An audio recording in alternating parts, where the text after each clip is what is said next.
At the dawn of creation. The origins of the text, known as Brahma Samhita, are lost in cosmic antiquity. According to Vedic tradition, these hymns of Brahma were recited or sung countless millennia ago by the first created being in the universe, just prior to the act of creation.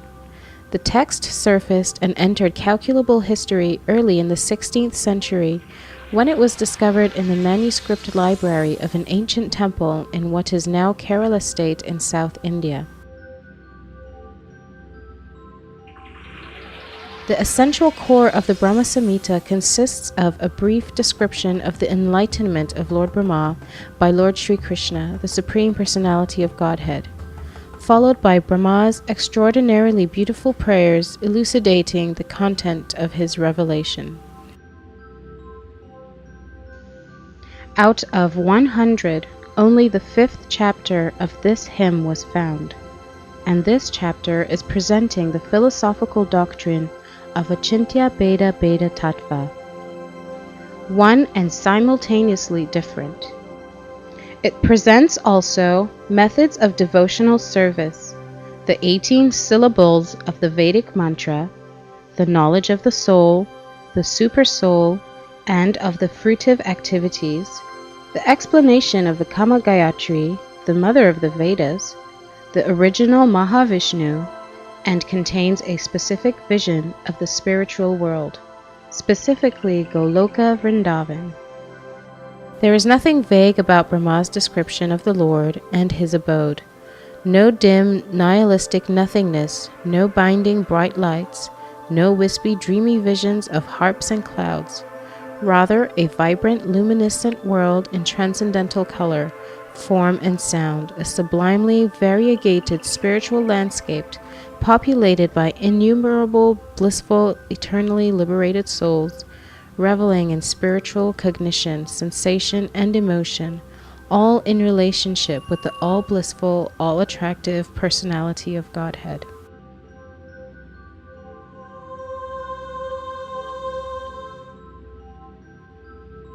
Krishna's first expansion is Baladev, and his next expansions are Vasudev, Sankarshan, Aniruddha, and Pradyumna. From Sankarshan comes Mahavishnu, the first Purusha avatar.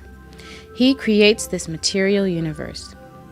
Garbhodakshayi Vishnu comes from Mahavishnu, and Brahma, who is born from him, gives birth to Shiva. Brahma, Shiva, and Vishnu are the guna avatars. In fact, Vishnu is above all the material characteristics, but he accepts to govern sattva gun, the mode of virtue, for the maintenance of the universe.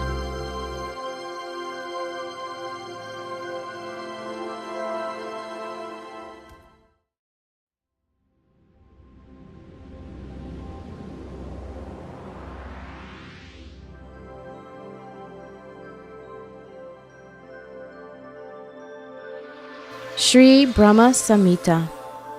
Krishna, who is known as Govinda, is the Supreme Godhead. He has an eternal, blissful, spiritual body. He is the origin of all. He has no other origin, and he is the prime cause of all causes. The super excellent station of Krishna, which is known as Gokula, has thousands of petals, and a corolla like that of a lotus sprouted from a part of his infinitary aspect, the whorl of the leaves being the actual abode of Krishna. The whorl of that transcendental lotus is the realm wherein dwells Krishna.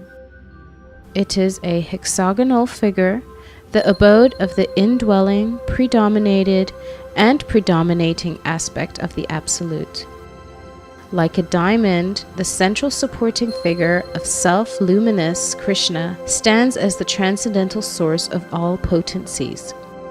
The holy name, consisting of 18 transcendental letters, is manifested in a hexagonal figure with sixfold divisions. The whorl of that eternal realm, Gokula, is the hexagonal abode of Krishna. Its petals are the abodes of gopis who are part and parcel of Krishna, to whom they are most lovingly devoted and are similar in essence. The petals shine beautifully like so many walls. The extended leaves of that lotus are the garden-like dham, spiritual abode of Sri Radhika, the most beloved of Krishna. There is a mysterious quadrangular place named Svetadvip surrounding the outskirts of Gokula. Svetadvip is divided into 4 parts on all sides. The abode of Vasudev, Sankarshan, Pradyumna, and Aniruddha are separately located in each of these 4 parts. These 4 divided abodes are enveloped by the fourfold human requirements such as piety, wealth, passion, and liberation, as also by the 4 Vedas, Rig, Sam, Yajur, and Atharva, which deal with the mantra and which are the basis of achievements of the fourfold mundane requirements. 10 tridents are fixed in the 10 directions, including the zenith and nadir. The 8 directions are decorated with the 8 jewels of Mahapadma, Padma, Shankha, Makara, Kachapa, Mukunda, Kunda, and Nila. There are 10 protectors of the 10 directions in the form of mantra. The associates of the hues of blue, yellow, red, and white, and the extraordinary potencies bearing the names of Vimala shine on all sides. The Lord of Gokula is the transcendental Supreme Godhead, the own self of eternal ecstasies. He is the superior of all superiors and is busily engaged in the enjoyments of the transcendental realm and has no association with his mundane potency. Krishna never consorts with his illusory energy. Still, her connection is not entirely cut off from the absolute truth. When he intends to create the material world, the amorous pastime in which he engages by consorting with his own spiritual potency, by casting his glance at the deluding energy in the shape of sending his time energy, is an auxiliary activity.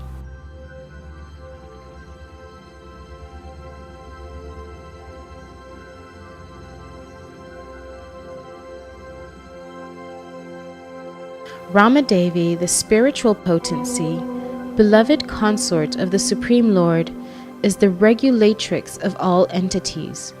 The divine plenary portion of Krishna creates the mundane world. At creation, there appears a divine halo of the nature of his own subjective portion. This halo is divine Shambhu, the masculine symbol or manifested emblem of the Supreme Lord. This halo is the dim twilight reflection of the supreme eternal effulgence. This masculine symbol is the subjective portion of divinity who functions as progenitor of the mundane world, subject to the supreme regulatrix. The conceiving potency in regard to mundane creation makes her appearance out of the supreme regulatrix. She is Maya, the limited non-absolute potency, the symbol of mundane feminine productivity. The intercourse of these two brings forth the faculty of perverted cognition, the reflection of the seed of the procreative desire of the Supreme Lord.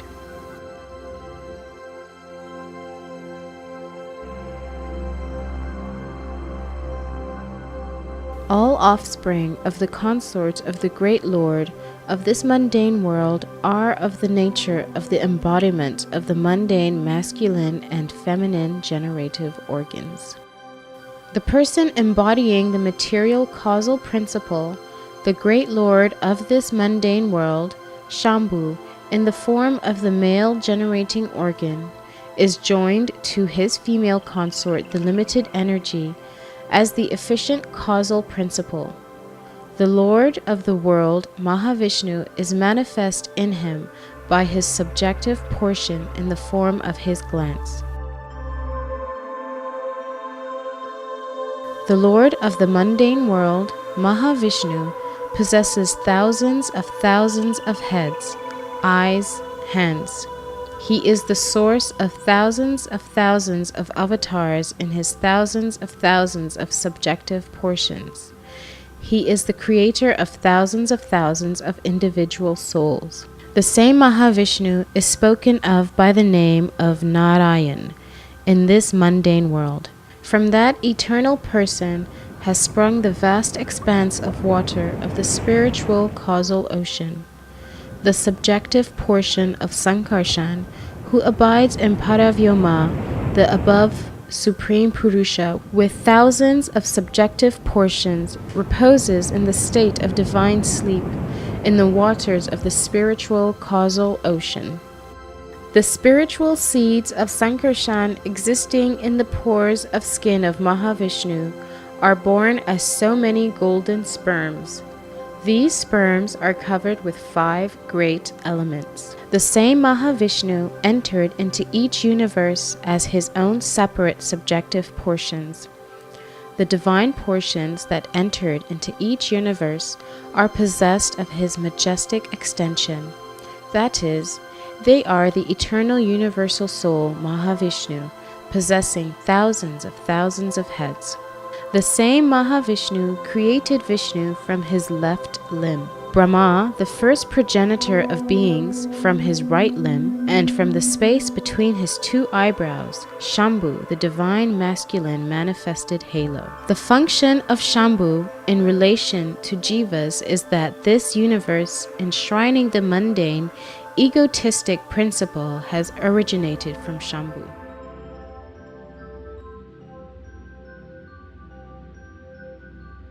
Thereupon, the same great personal Godhead, assuming the threefold forms of Vishnu, Prajapati, and Shambhu, entering into the mundane universe, plays the pastimes of preservation, creation, and destruction of this world.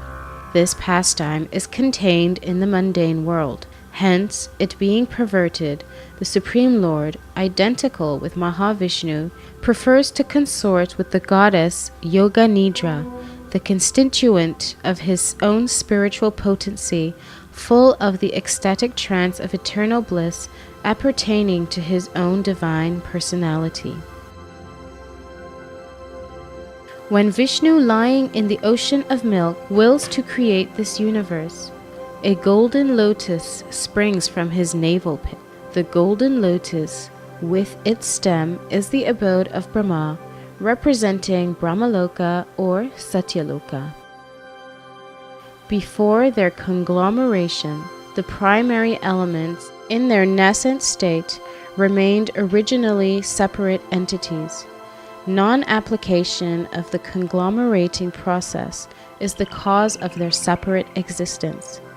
Divine Mahavishnu, primal Godhead, through association with his own spiritual potency, moved Maya, and by the application of the conglomerating principle, created those different entities in their state of cooperation.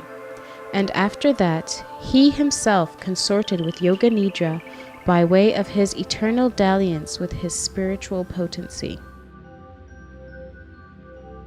By conglomerating all those separate entities, he manifested the innumerable mundane universes, and himself entered into the inmost recess of every extended conglomerate.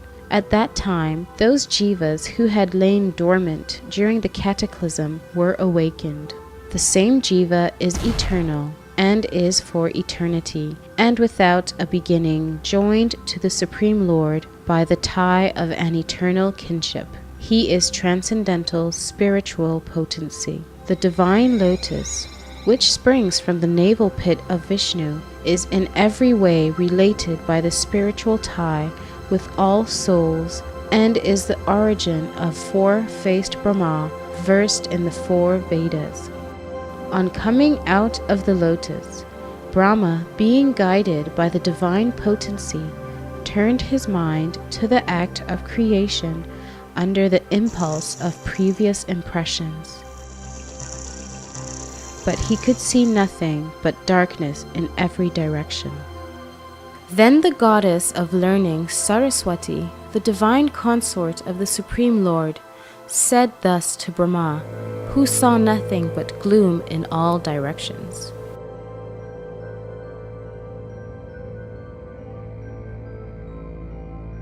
O Brahma, this mantra, Klim Krishnaya Govindaya Gopi Jana Vallabhaya Svaha, will assuredly fulfill your heart's desire. O Brahma, do thou practice spiritual association by means of this mantra, then all your desires will be fulfilled. Brahma, being desirous of satisfying Govinda, practiced the cultural acts for Krishna in Goloka, Lord of Svetadweep, for a long time. His meditation ran thus: there exists a divine lotus of 1,000 petals, augmented by millions of filaments, in the transcendental land of Goloka. On its whorl there exists a great divine throne, on which is seated Sri Krishna, the form of eternal effulgence of transcendental bliss, playing on his divine flute, resonant with the divine sound, with his lotus mouth. He is worshipped by his amorous milkmaids, with their respective subjective portions and extensions, and also by his external energy, embodying all mundane qualities. Then Gayatri, mother of the Vedas, being made manifest, imparted by the divine sound of the flute of Sri Krishna, entered into the lotus mouth of Brahma, born from himself through his 8 ear holes. The lotus-born Brahma, having received the Gayatri, sprung from the flute song of Sri Krishna, attained the status of the twice-born, having been initiated by the supreme primal preceptor, Godhead himself.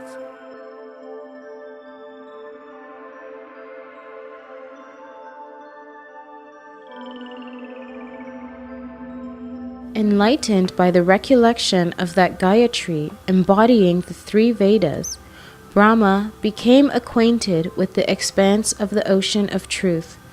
Then he worshipped Sri Krishna, the essence of all Vedas, with this hymn.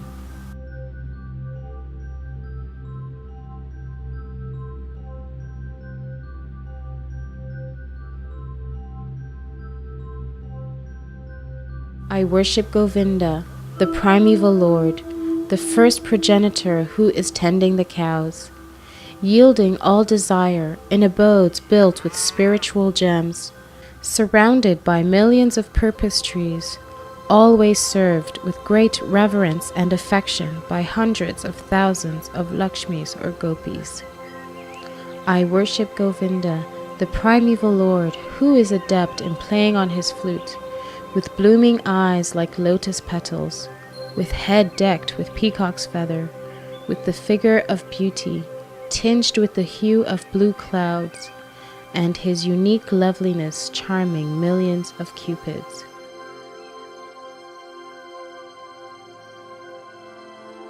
I worship Govinda, the primeval Lord, round whose neck is swinging a garland of flowers beautified with the moon locket, whose 2 hands are adorned with the flute and jeweled ornaments, who always revels in pastimes of love, whose graceful threefold bending form of Shama Sundar is eternally manifest.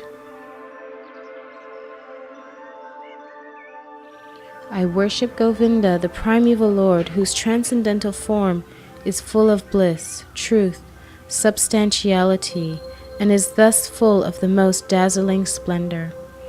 Each of the limbs of that transcendental figure possesses in himself the full-fledged functions of all the organs, and eternally sees, maintains, and manifests the infinite universes, both spiritual and mundane. I worship Govinda, the primeval Lord, who is inaccessible to the Vedas, but obtainable by pure unalloyed devotion of the soul, who is without a second, who is not subject to decay, is without a beginning, whose form is endless, who is the beginning and the eternal Purusha, yet he is a person possessing the beauty of blooming youth. I worship Govinda, the primeval Lord, only the tip of the toe of whose lotus feet is approached by the yogis, who aspire after the transcendental and betake themselves to pranayam by drilling the respiration, or by the jnanis who try to find out the non-differentiated Brahman by the process of elimination of the mundane, extending over thousands of millions of years. He is an undifferentiated entity, as there is no distinction between potency and the possessor thereof. In his work of creation of millions of worlds, his potency remains inseparable. All the universes exist in him, and he is present in his fullness in every one of the atoms that are scattered throughout the universe at one and the same time. Such is the primeval Lord whom I adore. I adore the same Govinda, the primeval Lord, in whose praise men, who are imbued with devotion, sing the mantra shuktas told by the Vedas by gaining their appropriate beauty, greatness, thrones, conveyances, and ornaments.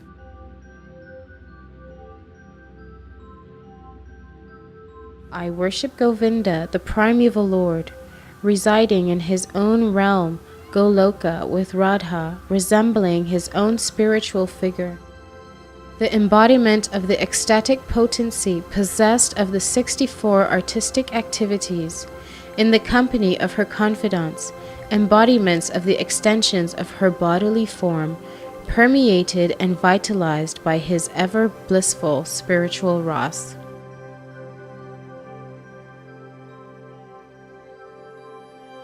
I worship Govinda, the primeval Lord, who is Shyamasundar, Krishna himself, with inconceivable, innumerable attributes, whom the pure devotees see in their heart of hearts, with the eye of devotion tinged with the salve of love.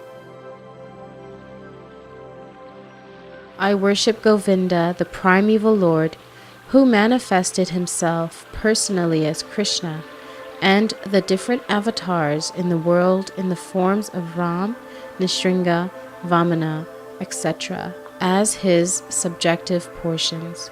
I worship Govinda, the primeval Lord, whose effulgence is the source of the non-differentiated Brahman mentioned in the Upanishads, being differentiated from the infinity of glories of the mundane universe, appears as the indivisible, infinite, limitless truth.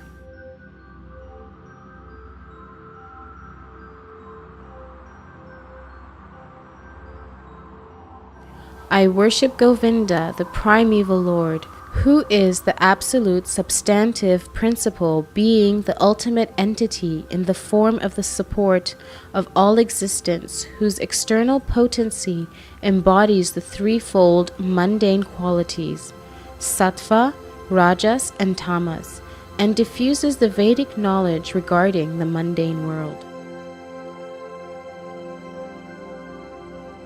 I worship Govinda, the primeval Lord, whose glory ever triumphantly dominates the mundane world by the activity of his own pastimes, being reflected in the mind of recollecting souls as the transcendental entity of ever blissful cognitive rasa. Lowest of all is located Devi Dham, mundane world. Next, above it, is Mahesh Dham, abode of Mahesh. Above Mahesh Dham is placed Hari Dham, abode of Hari, and above them all is located Krishna's own realm named Goloka. I adore the primeval Lord Govinda, who has allotted their respective authorities to the rulers of those graded realms. The external potency Maya, who is of the nature of the shadow of the Chit potency, is worshipped by all people as Durga, the creating, preserving, and destroying agency for this mundane world. I adore the primeval Lord Govinda, in accordance with whose will Durga conducts herself. Just as milk is transformed into curd by the action of acids, but yet the effect curd is neither same as nor different from its cause, milk. So I adore the primeval Lord Govinda, of whom the state of Shambhu is a transformation for the performance of the work of destruction. The light of one candle being communicated to other candles, although it burns separately in them, is the same in its quality. I adore the primeval Lord Govinda, who exhibits himself equally in the same mobile manner in his various manifestations. I adore the primeval Lord Govinda, who, assuming his own great subjective form, who bears the name of Sesha, replete with the all-accommodating potency, and reposing in the causal ocean with the infinity of the world in the pores of his hair, enjoys creative sleep. Brahma and the other lords of the mundane worlds, appearing from the pores of hair of Mahavishnu, remain alive as long as the duration of one exhalation of the latter Mahavishnu. I adore the primeval Lord Govinda, of whose subjective personality Mahavishnu is the portion of portion. I adore the primeval Lord Govinda, from whom the separated subjective portion Brahma receives his power for the regulation of the mundane world, just as the sun manifests some portion of his own light in all the effulgent gems that bear the names of Surya Kanta. I adore the primeval Lord Govinda, whose lotus feet are always held by Ganesh upon the pair of tumuli protruding from his elephant head, in order to obtain power for his function of destroying all the obstacles on the path of progress of the three worlds. The three worlds are composed of the 9 elements: fire, earth, ether, water, air, direction, time, soul, and mind. I adore the primeval Lord Govinda, from whom they originate, in whom they exist, and into whom they enter at the time of the universal cataclysm. The sun, who is the king of all the planets, full of infinite effulgence, the image of the good soul, is as the eye of this world. I adore the primeval Lord Govinda, in pursuance of whose order the sun performs his journey, mounting the wheel of time.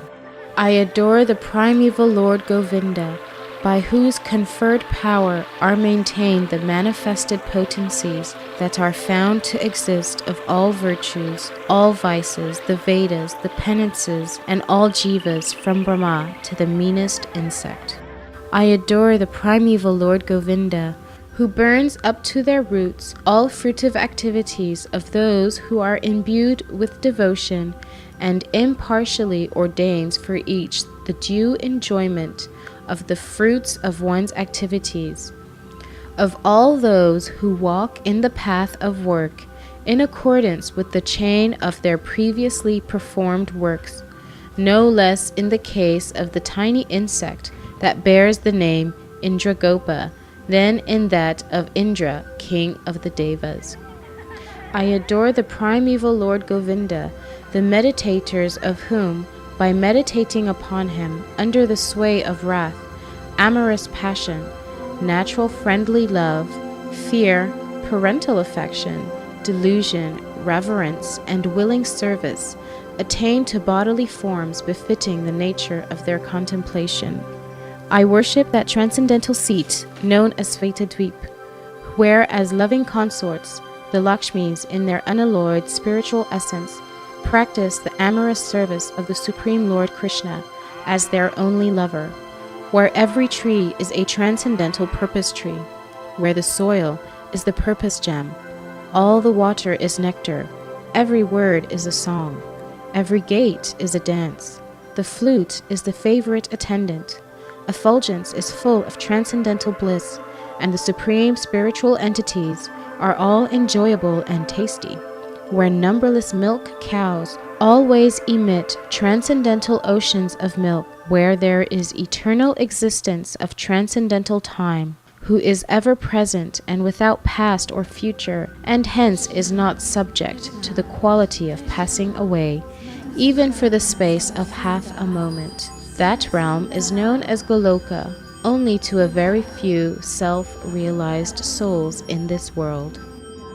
On hearing these hymns containing the essence of the truth, the Supreme Lord Krishna said to Brahma, "Brahma, if you experience the inclination to create offspring by being endowed with the real knowledge of the glory of Godhead, listen, my beloved, from me to this science set forth in the following 5 shlokas. When the pure spiritual experience is excited by means of cognition and service, super excellent unalloyed devotion characterized by love for Godhead is awakened towards Krishna, the beloved of all souls. The highest devotion is attained by slow degrees by the method of constant endeavor for self-realization with the help of scriptural evidence, theistic conduct, and perseverance in practice. These preliminary practices of devotion are conducive to the realization of loving devotion, than whom there is no superior well-being, who goes hand in hand with the attainment of the exclusive state of supreme bliss, and who can lead to myself. Abandoning all meritorious performances, serve me with faith. The realization will correspond to the nature of one's faith. The people of the world act ceaselessly in pursuance of some ideal. By meditating on me by means of those deeds, one will obtain devotion characterized by love in the shape of the supreme service. Listen, O Vidhi, I am the seed, the fundamental principle of this world of animate and inanimate objects. I am Pradhana, the substance of matter. I am Prakriti, material cause, and I am Purusha, efficient cause. This fiery energy that belongs specially to the Brahman that inheres in you has also been conferred by me. It is by bearing this fiery energy that you regulate this phenomenal world of animate and inanimate objects. Having received this supreme knowledge of Achintya Bheda, inconceivably one and simultaneously different, Brahma, the demiurge of this universe, became the first link of the disciplic succession, wearing his name, the Brahma Gaudiya Sampradaya.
Lakshmi सहस्रशतं संभ्रम सेवमानं गोविन्दम् आदिपुरुषं तमहं भजामि।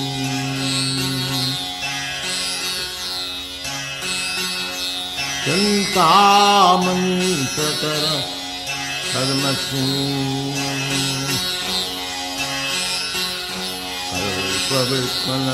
कल्पवृक्षलतावृतेषु शिरभीरभिपालयन्तम्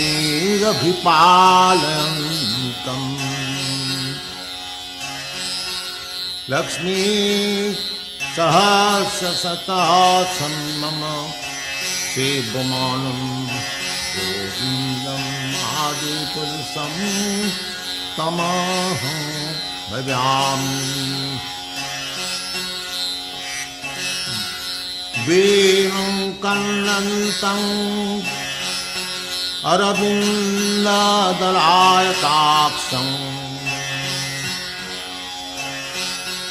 वीणं कन्नन्तं अरविन्ददलायताक्षं वराहवतं समचितं बुधसुन्दराङ्गम्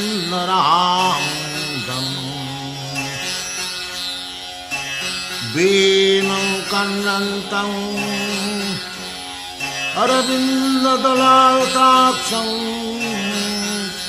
वराहवतं समचितं बुधसुन्दराङ्गम् कन्नत्वकोटि कमनीय विशेषोशोभं गोविन्दम् आदिपुरुषं तमहं भजामि। गोविन्दम् आदिपुरुषं तमहं भजामि। आलोलचन्द्रकलश वनमालवंशी आलोलचन्द्रकलश वनमालवंशी रत्नांगदं प्रणयकेलिकलाविलासम्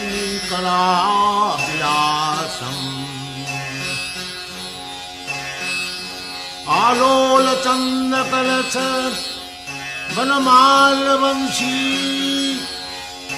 रत्नांगदं प्रणयकेलिकलाविलासम् श्यामं त्रिमङ्गलहितं प्रकाशं गोविन्दम् आदिपुरुषं तमहं भजामि। गोविन्दम् आदिपुरुषं तमहं भजामि।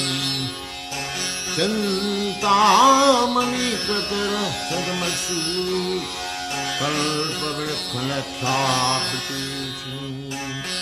सुरभिरभिपालयन्तम् चिन्तामणि प्रकर सदमसु